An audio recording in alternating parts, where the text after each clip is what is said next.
எனக்கு good bad ugly டீசரும் அப்படிதான் இருந்துச்சு. ஏன்னா பார்க்கும்போது நெறைய ஸ்டண்ட் இருக்கு. பார்க்க வந்துட்டு ரொம்ப இளமையா இருக்காரு. டக்குன்னு பார்த்தா ஒல்லியா இருக்காரு. டக்குன்னு பார்த்தா ஒரு அந்த பழைய அந்த மஸ்தான உடம்பு இருக்குல்ல, அது இருக்கு. இல்ல அது ஒரே கலவையா இருக்கு. ஏஐன்னு சொன்னாங்க, எடிட்டிங் சொன்னாங்க. நெறைய சொன்னாங்க. இன்னொன்னு வந்துட்டு ஏறி மிதிச்சாராட்டி பறக்கும்போதெல்லாம் சொன்னாங்க.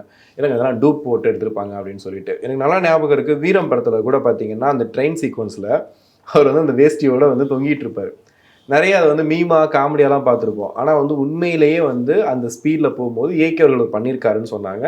இதே மாரி ஒரு ஸ்டண்ட் பண்ணும்போது எப்பவுமே ஏகே சொல்ற விஷயம் என்ன அப்டின்னா, இல்லங்க அத வந்து அவங்க குடும்பம் ஒண்ணு இருக்குல்ல. ஸ்டண்ட் பண்றவங்களுக்கும் ஒரு குடும்பம் இருக்குல்ல. ஸோ அத அவங்க பண்றதுக்கு நானே பண்ணிர்றேன். ரிஸ்க் எடுத்துர்றேன்னு சொல்லிட்டு பண்ணக்கூடிய ஒரு ஆள் தான்.